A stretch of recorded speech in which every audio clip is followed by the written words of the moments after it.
Chapter 3, SPF 40. Part 3 of 4. It was well into the afternoon by the time the C-130 was flying over the far western edge of the Sahara Desert. The herd had a light meal scant 20 minutes ago and plenty of water before the cargo doors opened up. Loki and Crimson were strapped to Conrad and Alexia respectively. The alicorn was not happy. "I haven't really been exercising my wings enough for this. So why did I say yes?" The intimidating desert below and the prospect of Crimson's added weight dragging them both down to a gravity-induced death was not doing the mare's nerves any favors. The jump light on the side of the ramp was blinking yellow for 3 seconds before switching to a solid green. Mercer's voice yelled in her ears via radio. "Operation is a go. Jump." Not willing to let it seem that a winged pony was afraid of jumping out of an aircraft in front of the herd, 30 paratroopers and her case officer, Alexia tightened her telekinetic grip on the pale yellow mare and jumped out of the Hercules. Conrad and Loki were right behind them, whooping and cheering at the adrenaline rush. The silver alicorn reeled Crimson in so both mares could wrap their legs around each other. Toon angled them so her nose would be slightly below the horizon, then opened her wings to ease into a glide. Despite the added weight and the looming fears in the back of her mind, the feel of the wind in her mane, the speed and the call of the air reinvigorated the alicorn's mood. However, there was one thing putting a damper on the moment. Anderson's death grip on Toon's neck and waist was sapping her strength and making it hard to breathe, let alone fly. "Hey Alex." Unlike her winged kin, Anderson was heavily influenced by her earth pony nature of not liking to be off the ground. She could handle being in an aircraft without issue, but with nothing more than Alexia's wings being the only thing between her and plummeting to her death, the Earth mare was on the verge of a panic attack. "Any chance we can go slower, or land?" Toon struggled to fill her lungs, let alone speak. "Crimmy, loosen up will ya? I can't fly right if you're pressing too hard on my ribs." The pale yellow mare paled even further when she glanced at the sand dunes whipping by at over 50 miles per hour as Alexia leveled out a few hundred feet above the deck. It was an act of extreme willpower that Crimson loosened up a bit. She closed her eyes and held on for dear life. "Tell me when it's over, okay?" Loki was thoroughly enjoying herself.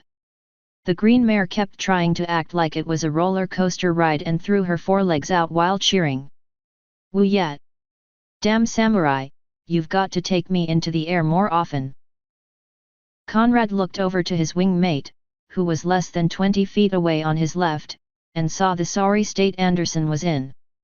He pitied Alexia, but there was nothing he could do for her at the moment. The group needed to fly 70 miles before landing, and then walk the last 20 on hoof. "Glad you like it," he said, returning his attention to his passenger. "I just might take you up more often when we get back home." The flight was gruelingly long for both Crimson and Toon, but the alicorn managed to stay airborne for an hour. Alexia was not in bad physical shape, but she had not trained herself for either marathon nor heavyweight flying and was flagging badly. Even Toon's earth pony side couldn't prolong the inevitable and she started trying to slow down and descend at the same time. Anderson alarmingly noticed the impending crash and promptly freaked out.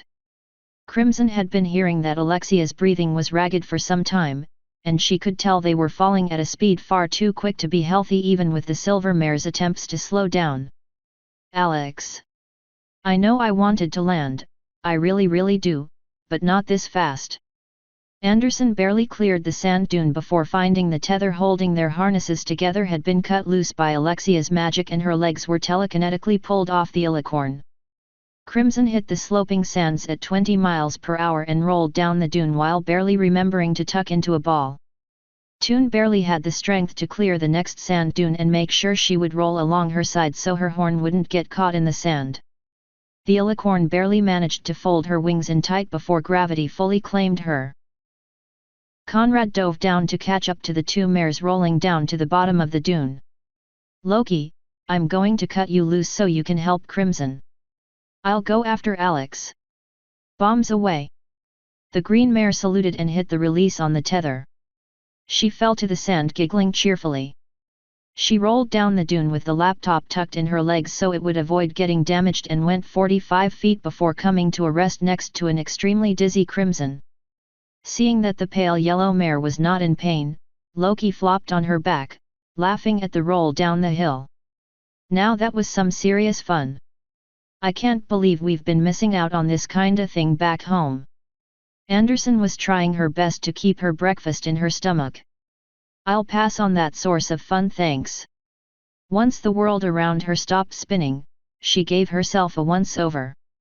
No broken bones, and no damaged or lost equipment except for having sand everywhere, she growled with a twitching eyebrow. I think I'm good. Loki jumped to her hooves and shook herself like a dog to try and dislodge some of the sand in her fur. Great. Boss Mare fell down way over that way. If she's hurt, we'll need you to help fix her. Anderson watched Loki happily trot towards the Alicorn's crash site whistling a merry tune. She is one crazy mare. Asterisk. Sand.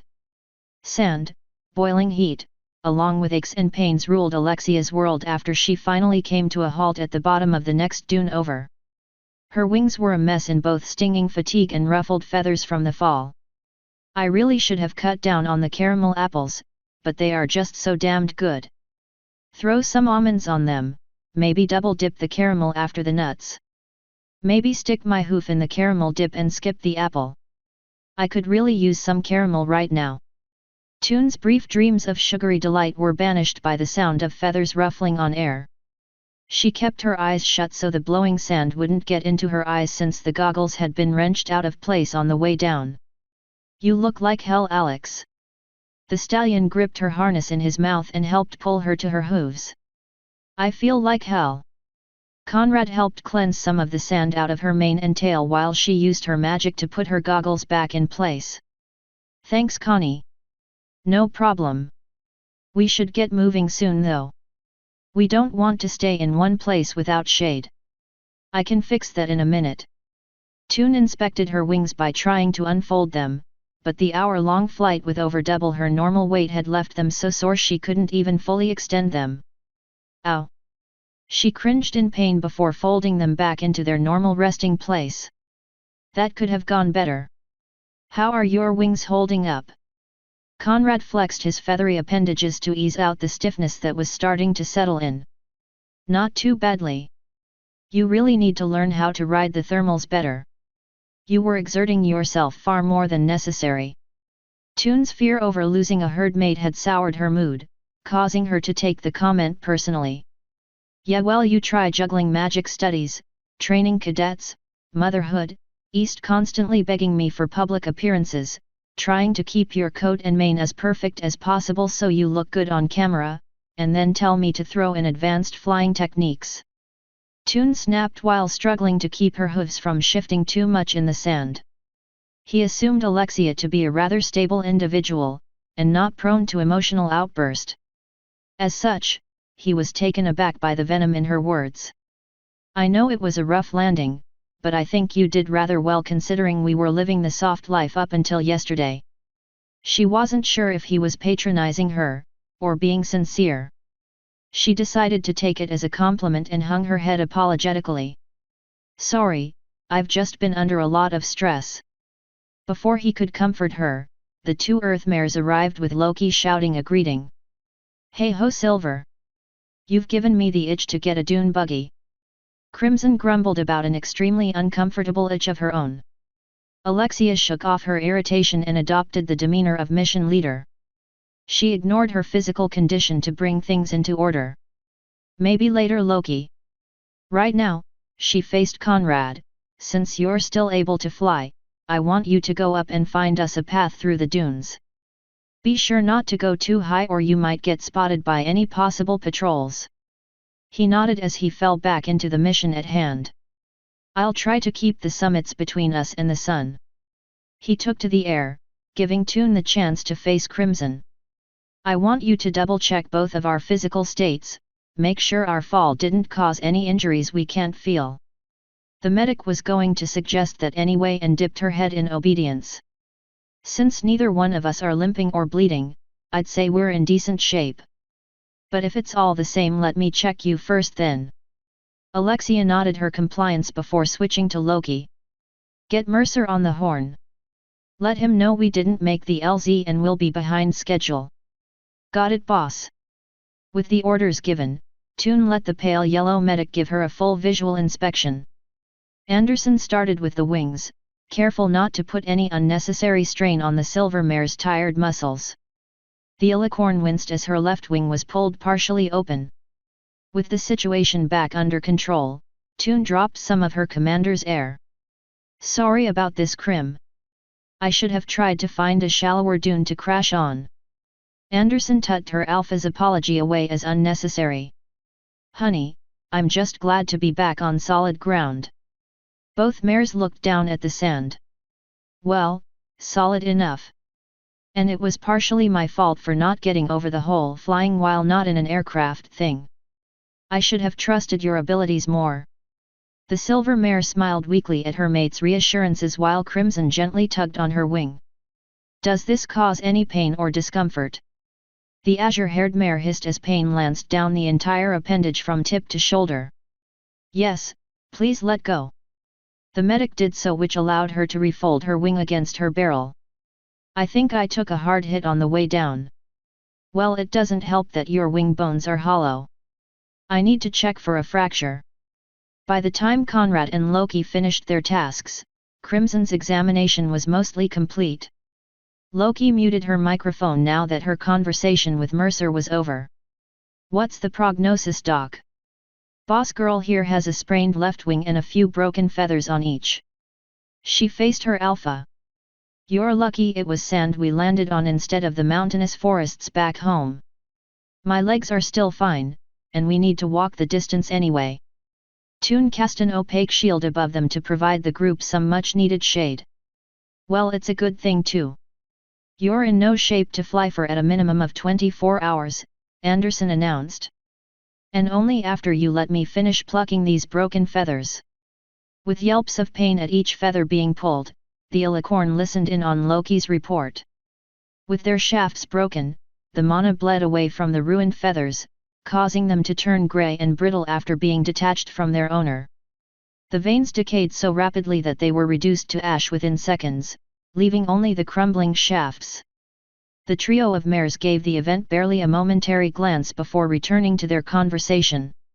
Only Alexia's feathers decayed in that fashion, and only when the feather is broken and plucked from her wing.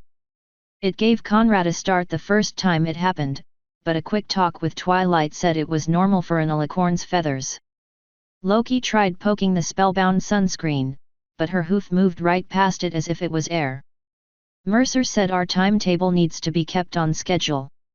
We're going to need to book it to make up for lost distance. It came to no surprise to the lone stallion.